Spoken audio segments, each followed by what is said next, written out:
Morning ছাত্ৰ ছাত্ৰীসকল আজি আমি ক্লাছ 3 ইভিএছৰ চেপ্টাৰ 12 আলোচনা কৰোঁ আহা চেপ্টাৰ 12 টোৰ নাম হৈছে যাতায়াত আৰু যোগাযোগ চোৱা পুৰণি কালত মানুহে খোজকাঢ়ি নাইবা প্ৰাণীৰ পিঠিত উঠি এঠাইৰ পৰা আন ঠাইলৈ গৈছিল আৰু বয় বস্তু কঢ়িয়াইছিল কোনবোৰ প্ৰাণীক মানুহে এনেবোৰ কামত ব্যৱহাৰ কৰিছিল তোমালোকে জানানে এতিয়া ইয়াত কি বুলি প্ৰশ্ন কৰা হৈছে পুৰণি কালত মানুহবোৰে কি কৰিছিল প্ৰাণীৰ পিঠিত উঠি এঠাইৰ পৰা আন ঠাইলৈ গৈছিল হয় না কিছুমান প্ৰাণী আছে মানুহক ইয়াত সুধিছে যে কোনবোৰ প্ৰাণীক মানুহে এনেবোৰ কামত ব্যৱহাৰ কৰিছিল হয় না তেতিয়া কি আছিল গৰু গাড়ী ঘোঁৰা গাড়ী হয় না সেইবোৰত বস্তুখিনি অনা নিয়া কৰিছিল আৰু হাতীৰ ওপৰত উঠি বা গাধ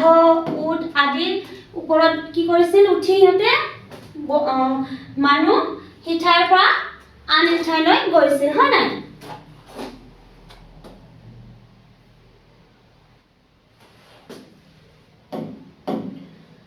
চোৱা চকাৰ আৱিষ্কাৰ হোৱাৰ পাছত প্ৰয়োজন অনুসৰি মানুহে বিভিন্ন ধৰণৰ যান-বাহন ব্যৱহাৰ কৰিবলৈ ধৰিলে এঠাইৰ পৰা আন ঠাইলৈ অহা যোৱা কৰাৰ ব্যৱস্থাই হ'ল যাতায়াত এতিয়া কি বুলি কৈছে চকাৰ আৱিষ্কাৰ হোৱাৰ পাছত প্ৰয়োজন অনুসৰি মানুহে কি কৰিছে বিভিন্ন ধৰণৰ যান-বাহন ব্যৱহাৰ কৰিবলৈ ধৰিছে হয় না এঠাইৰ পৰা আন এঠাইলৈ যোৱা কৰা ব্যৱস্থাই হ'ল যাতায়াত এতিয়া চোৱা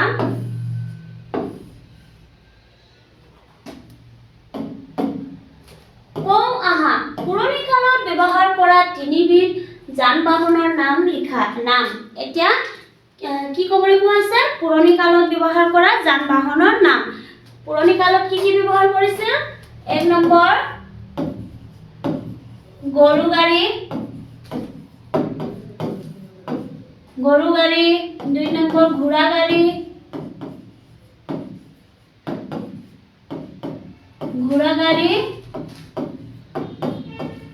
আৰু 3 নম্বৰ উট বা গাধ হয় না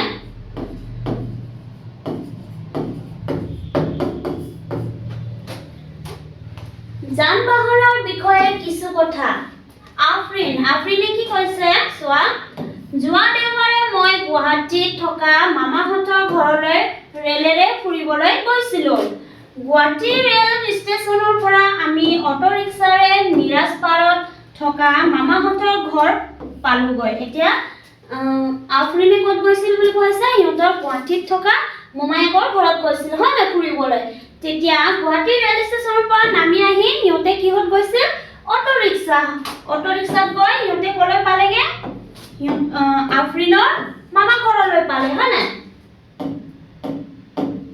চোৱা আবেলি মামায়ে তেওঁৰ গাড়ীখনেৰে আমাক চিৰিয়াখানা দেখুৱাবলৈ নিলে যাওঁতে বাটত থকা পেট্ৰল পাম্পৰ পৰা গাড়ীখনত পেট্ৰল ভৰাই ল'লে এতিয়া কি বুলি কৈছে আবেলিত আফ্ৰিনৰ মামায়েকে আফ্ৰিনহঁতক ক'লৈ ঘূৰাবলৈ নিছিল চিৰিয়াখানা দেখুৱাবলৈ নিছিল হয় নাই তেতিয়া যাওঁতে বাটত সিহঁতে কি কৰিল মামায়েকে পেট্ৰল পাম্পৰ পৰা গাড়ীখনত কি কৰিছিল পেট্ৰল ভৰাই লৈছিল হয় নাই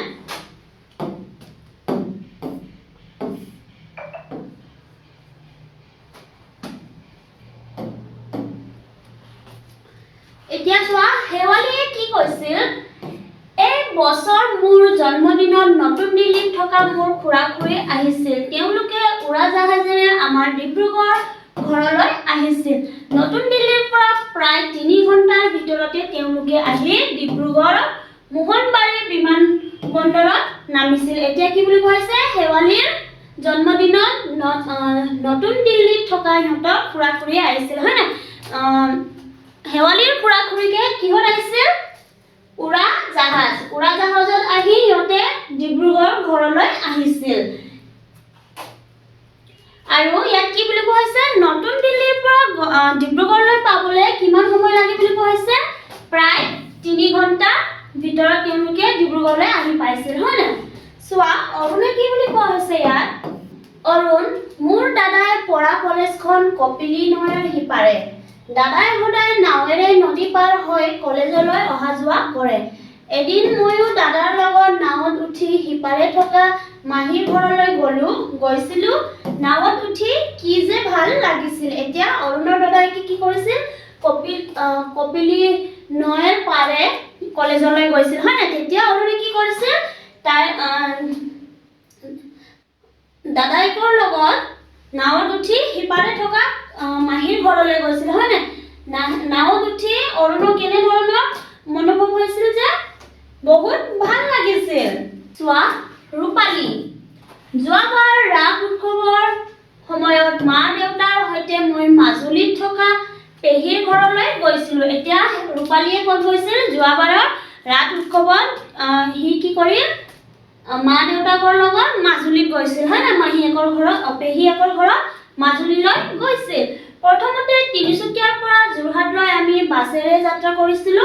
পাছত যোৰহাটৰ পৰা নিমাতী ঘাটৰ পৰা ফেৰীৰে মাজুলীলৈ পাইছিল। প্ৰথমতে যোৰহাটৰ পৰা ইহঁতে কি কৰিছিল? তিনিচুকীয়াৰ পৰা যোৰহাটলৈ ইহঁতে বাছেৰে যাত্ৰা কৰিছিল, হয় নাই? যোৰহাটৰ পৰা ইহঁতে নিমাতী ঘাটৰ পৰা কি কৰিছিল? ফেৰীৰে মাজুলীলৈ গৈছিল। চোৱা লিজাই কি কৈছে? আমাৰ ঘৰলৈ এজন ফেৰীৱালাই চাইকেলেৰে বয় বস্তু বেচিবলৈ প্ৰায়ে আহে। মায়ে তেওঁৰ পৰা কিবা কিবি বস্তু কিনে। আমাৰ জোচেফ খুৰায়ো সদায় চাইকেলেৰে স্কুললৈ অহা যোৱা কৰে। এদিন কি হ'ল বোলে? লিজাৰ ঘৰলৈ ফেৰীৱালাই চাইকেলেৰে কি কৰে? বস্তুখিনি বেচিবলৈ আহে, হয় নাই? লিজাৰ মাকে সেই বস্তুখিনি কি কৰে? কিছুমান বস্তুখিনি কিনি লয়। আৰু লিজাৰ খুৰায়েকো কি কৰে বুলি কৈছে? সদায় চাইকেলেৰে স্কুল অহা যোৱা কৰে। নয়নে কি কৈছে? মই যোৱা বছৰ জেঠাইৰ ঘৰলৈ বাছেৰে গৈছিলো। বাছ আস্থানৰ পৰা জেঠাইৰ ঘৰলৈ আমি খোজকাঢ়ি গৈছিলো। জেঠাইহঁতৰ গাঁৱত আমি গৰু গাড়ী দেখিছিলো। গাঁৱত গৰু গাড়ীৰে পথাৰৰ পৰা ধান আনে। এতিয়া কি বুলি কৈছে? নয়নে জেঠাইকৰ ঘৰলৈ গৈছিল, হয় নাই? জেঠাইকৰ ঘৰলৈ কিহেৰে গৈছিল? বাছেৰে। আৰু বাছ ষ্টেণ্ডৰ পৰা ইহঁতে কি কৰিল? খোজকাঢ়ি জেঠাইকৰ ঘৰলৈ গৈছিল। আৰু গাঁৱত ইহঁতে কি দেখিল? গৰু গাড়ী দেখিল। গৰু গাড়ী আমাৰ প্ৰায় কি হয়? পথাৰৰ পৰা ধান অনা নিয়া সেইবোৰ গৰু গাড়ীৰে কৰে। চোৱা লিখো আহা। তোমাৰ ঘৰৰ পৰা তলত দিয়া ঠাইবোৰলৈ যাবলৈ কি ধৰণৰ যান বাহন ব্যৱহাৰ কৰিবা? লিখা। বিদ্যালয়, নয়ৰ সিপাৰ, নতুন দিল্লী। এইখিনি তোমালোকৰে কাম। এতিয়া বিদ্যালয় যাওঁতে আমি কি যান বাহন ব্যৱহাৰ কৰো? স্কুল বাছ, হয় নাই? School bus. নয়ৰ সিপাৰ আমি নাৱেৰে যাওঁ। আৰু নতুন দিল্লী আমি কি কৰো? উৰাজাহাজ। কিৰে বলা? এক পাঠত উল্লেখ কৰা যান বাহনবোৰৰ নামেৰে তলৰ তালিকাখন পূৰ কৰা। প্ৰাণীয়ে টনা বাহন: গৰু গাড়ী,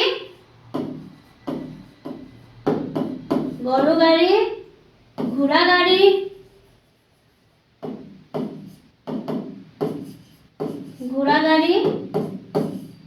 আৰু ইন্ধনেৰে চলা বাহন: উৰাজাহাজ,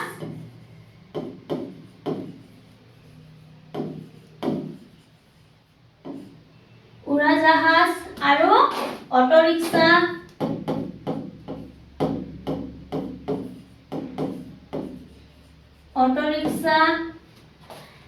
ইন্ধন নোহোৱাকৈ চলা বাহন: চাইকেল,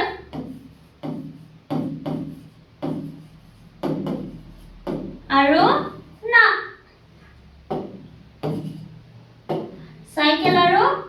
নাও। লিখো আহা। তোমালোকে পেট্ৰল পাম্প দেখিছানে? পেট্ৰল পাম্পৰ প্ৰয়োজনীয়তা সম্পৰ্কে চিন্তা কৰি লিখো আহা। এতিয়া পেট্ৰল পাম্প আমাক প্ৰয়োজন হয়, হয় নাই? কিয়নো আমি ইঠাইৰ পৰা আন এঠাইলৈ গাড়ীত অহা যোৱা কৰিলে আমাৰ কি হয়? পেট্ৰল আমাক প্ৰয়োজন হয়। সেইকাৰণে আমি কি কৰো? আমাৰ কাৰণে পেট্ৰল পাম্প প্ৰয়োজনীয়।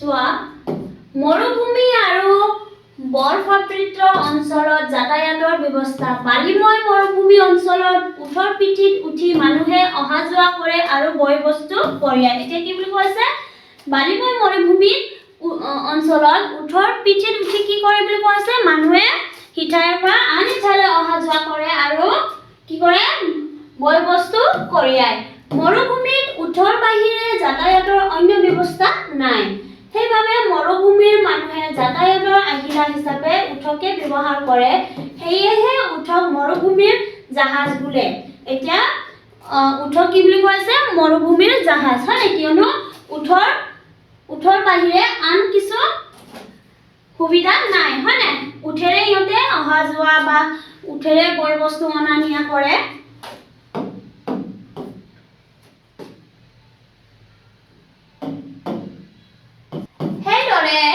বৰফাবৃত তন্দ্ৰা অঞ্চলত যাতায়াতৰ অন্য ব্যৱস্থা নাই গতিকে মানুহে যাতায়াতৰ বাবে বগলা হৰিণ আৰু কুকুৰে টনা স্লেজ গাড়ী ব্যৱহাৰ কৰে এতিয়া কি বুলি কৈছে এনে ধৰণৰ অঞ্চলত কি হয় যাতায়াতৰ অন্য ব্যৱস্থা নাথাকে হয় না সেইকাৰণে এটি কি কৰে বগলা হৰিণ আৰু কুকুৰে টনা স্লেজ গাড়ী ব্যৱহাৰ কৰে চোৱা চিন্তা কৰি চাওঁ আহা সকলো ধৰণৰ যান বাহন চলাচল কৰা ব্যৱস্থা একেনে নহয়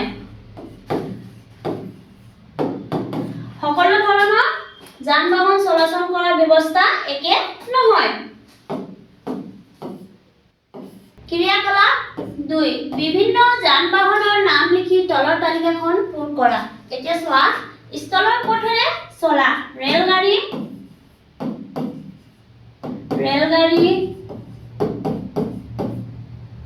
অটো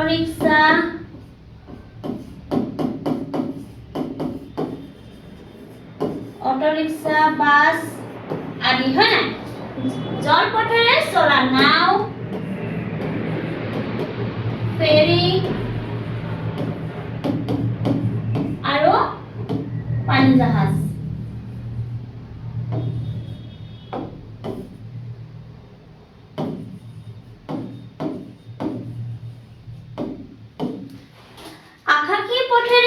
আকাশী পথেৰে কি চলে উৰাজাহাজ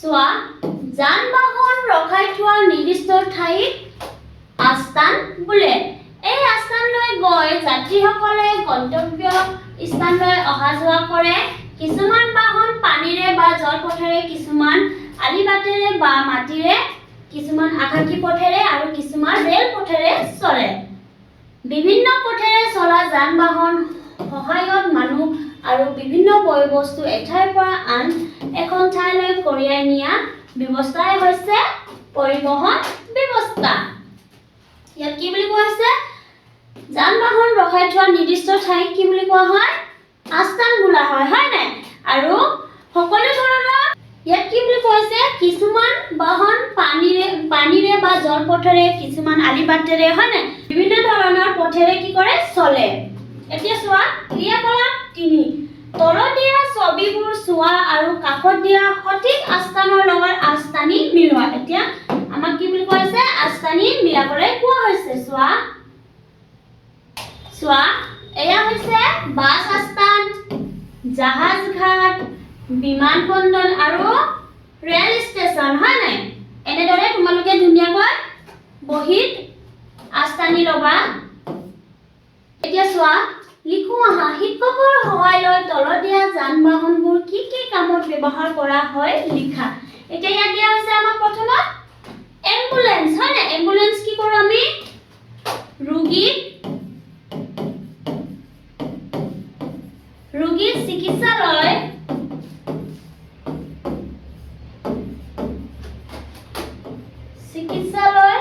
লৈ নিয়া হয় 2 নম্বৰ দিয়া আছে ট্ৰাকত আমি কি কৰো ট্ৰাকত কি কৰা হয় মাল বস্তু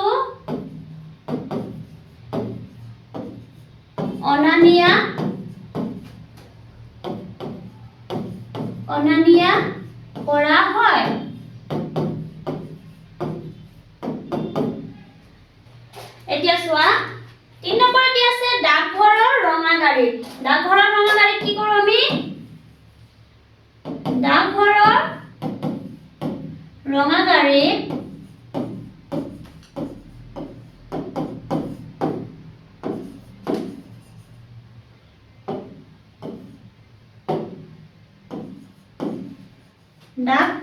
ডাক সেৱা পৰিচালনা কৰা হয়।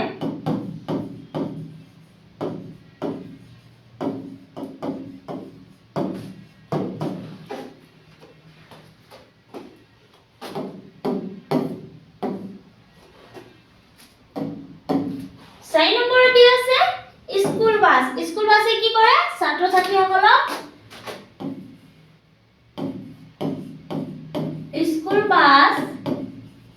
স্কুল বাছে ছাত্ৰ ছাত্ৰীসকলক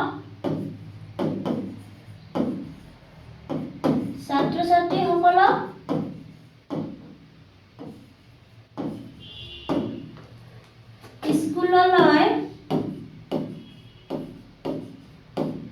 অনা নিয়া কৰে।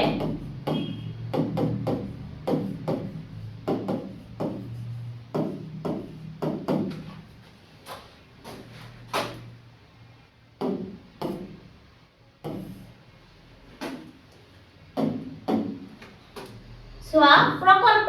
স্থলপথ, জলপথ আৰু আকাশী পথেৰে চলাচল কৰা যান-বাহনৰ ছবি এটি এলবাম প্ৰস্তুত কৰা।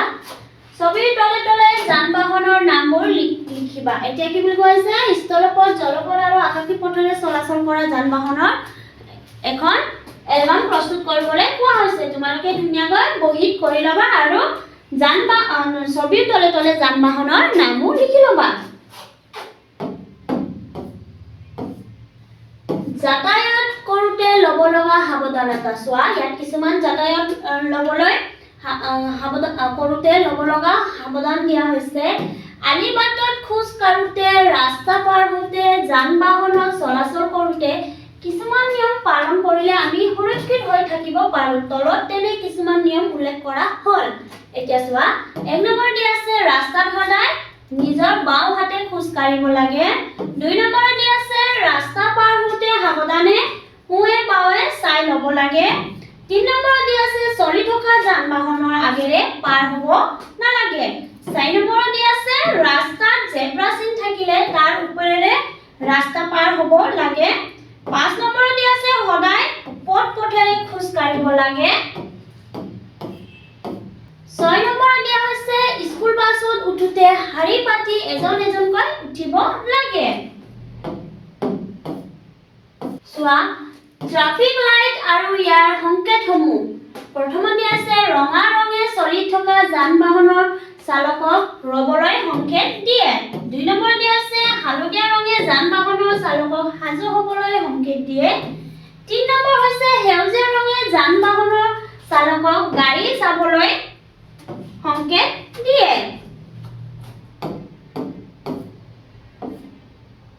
চোৱা ক্ৰিয়াকলাপ 4 ৰাজহুৱা যান-বাহনত উঠা নমাৰ সময়ত যিবোৰ নিয়ম পালন কৰা উচিত তেনে বাইকৰ কাষত থকা খালী বাকচত ৰাইট চিন আৰু যিবোৰ কৰা অনুচিত তাত ৰং চিন দি দেখুওৱা। এতিয়া চোৱা প্ৰথম প্ৰশ্ন হৈছে বাছত শাৰী পাতি এজন এজনকৈ উঠা নমা কৰিব লাগে। এয়া হ'ব শুদ্ধ।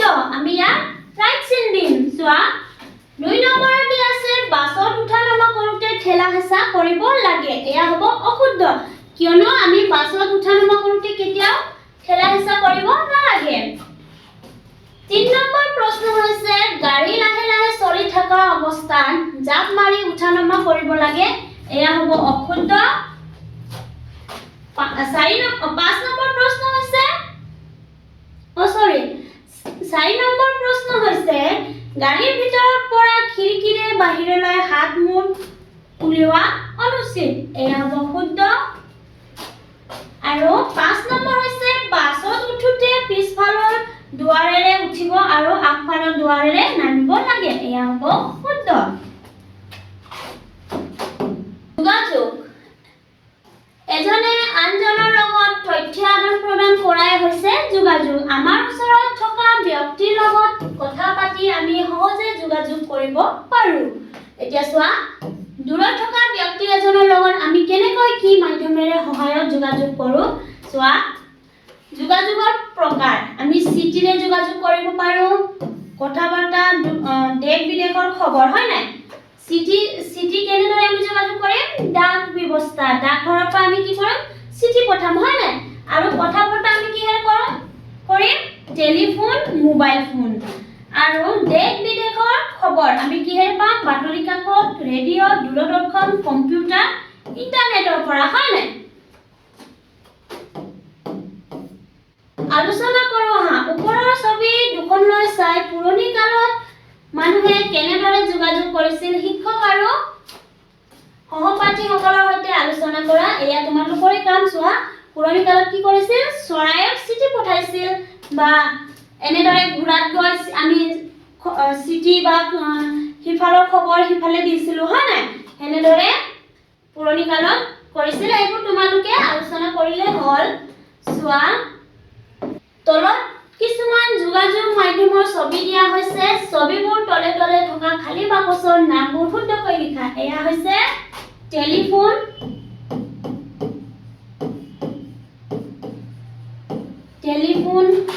মোবাইল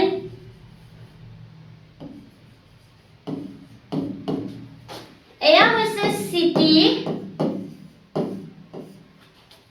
আৰু ৰেডিঅ'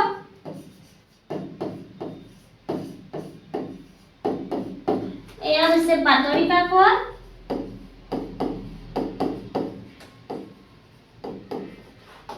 আৰু দূৰদৰ্শন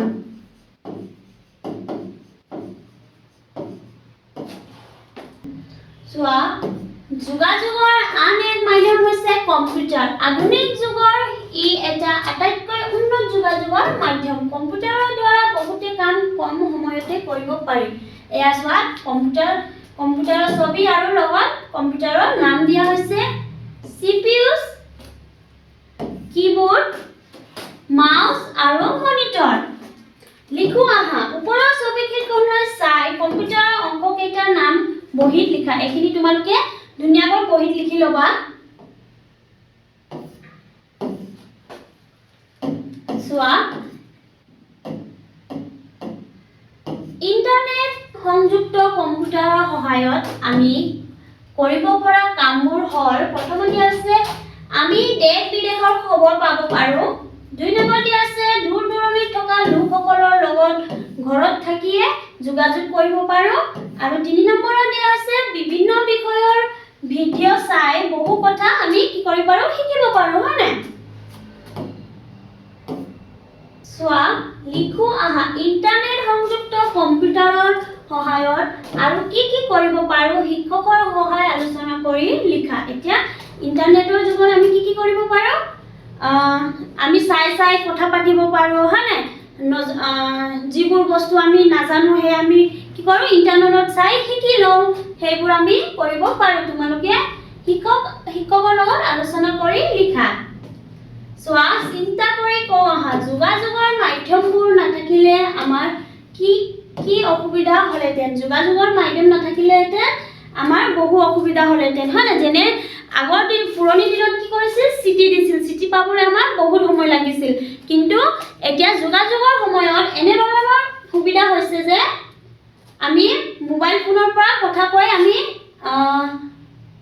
সময়মতে খবৰ ল'ব পাৰো বা আমাৰ দেৰি নহয় হয় না সেইখিনিয়ে হৈছে যোগাযোগৰ সুবিধা এতিয়া আমি অনুশীলনী প্ৰশ্নলৈ যাওঁ উত্তৰ লিখা ক নম্বৰ প্ৰশ্ন হৈছে স্থলপথেৰে চলা দুখন যান-বাহনৰ নাম এতিয়া উত্তৰত আমি লিখিম স্থলপথেৰে চলা দুখন যান-বাহনৰ নাম হ'ল বাছ আৰু অটো ৰিক্সা খ নম্বৰ প্ৰশ্ন হৈছে যান-বাহন থকাৰ বাবে আমাৰ কি সুবিধা হৈছে উত্তৰত আমি লিখিম যান-বাহন থকাৰ বাবে আমাৰ বহু সুবিধা হৈছে যেনে এক নম্বৰত লিখিম মানুহে দ্ৰুত আৰু সহজে এঠাইৰ পৰা আন ঠাইলৈ যাবলৈ যান-বাহনে সহায় কৰিছে দুই নম্বৰত লিখিম সামগ্ৰী আৰু মাল বস্তু বহন কৰাটো সহজ হৈছে তিন নম্বৰ লিখিম দূৰৱৰ্তী স্থানলৈ যাতায়াত সহজ হৈছে গ নম্বৰ প্ৰশ্ন হৈছে তিনিটা যোগাযোগৰ মাধ্যমৰ নাম লিখা। এতিয়া আমি তিনিটা যোগাযোগৰ মাধ্যমৰ নাম লিখো। চোৱা উত্তৰ আমি লিখিম তিনিটা যোগাযোগৰ মাধ্যমৰ নাম হ'ল ৰেডিঅ', দূৰদৰ্শন আৰু কম্পিউটাৰ। ঘ নম্বৰ প্ৰশ্ন হৈছে আলিবাটত খোজ কাঢ়োতে মানি চলিবলগীয়া তিনিটা নিয়ম। উত্তৰ আমি লিখিম আলিবাটত খোজ কাঢ়োতে মানি চলিবলগীয়া তিনিটা নিয়ম হ'ল এক নম্বৰ আমি লিখিম ৰাস্তা সদায় নিজৰ বাওঁ হাতে খোজ কাঢ়িব লাগে। দুই নম্বৰ লিখিম ৰাস্তা পাৰ হওঁতে সাৱধানে সোঁৱে বাওঁৱে চাব লাগে। আৰু তিন নম্বৰ আমি লিখিম যে ৰাস্তাত জেব্ৰা চিন থাকিলে তাৰ ওপৰেৰে ৰাস্তা পাৰ হ'ব লাগে। এতিয়া দুই নম্বৰ প্ৰশ্ন হৈছে ক অংকৰ লগত খ অংক আস্তানি মিলোৱা। এতিয়া আমি ক অংক আৰু খ অংক আস্তানি মিলাব লাগিব। চোৱা ট্ৰেক্টৰ বয় বস্তু কঢ়িয়াই, মালবাহী ৰেল আকাশত উৰে, ফেৰী মাটিত চলে, উৰাজাহাজ পানীত চলে, হয় নাই? চোৱা ইয়াত আমি এনেদৰে লিখিম ট্ৰেক্টৰ মাটিত চলে, মালবাহী ৰেল বয় বস্তু কঢ়িয়াই, ফেৰী পানীত চলে আৰু উৰাজাহাজ আকাশত উৰে।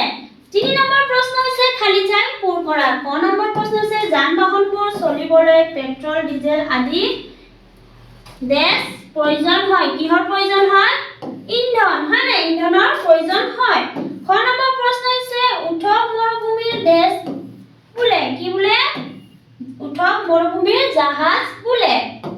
গ নম্বৰ প্ৰশ্ন হৈছে খোজ কাঢ়োতে সদায় নিজৰ বাওঁফালে যাব লাগে। ঘ নম্বৰ প্ৰশ্ন হৈছে এঠাইৰ পৰা আন ঠাইলৈ অহা যোৱা কৰা ব্যৱস্থাই হ'ল যাতায়াত। এতিয়া চোৱা 4 নম্বৰ তুমি ভাল পোৱা এখন বাহনৰ ছবি আঁকা। এতিয়া তোমালোকৰ সকলোৰে বিভিন্ন ধৰণৰ ভাল পোৱা বাহন থাকিব পাৰে। মই ইয়াত দি দিছো এটা গাড়ী, মই গাড়ীৰ ছবি দি দিছো। তোমালোকে নিজে ভাল পোৱা বাহনখনৰ ছবি আঁকি ল'বা। ছাত্ৰ ছাত্ৰীসকল আজিৰ ক্লাছ আমি ইয়াতে সামৰণি মাৰিছো। ধন্যবাদ।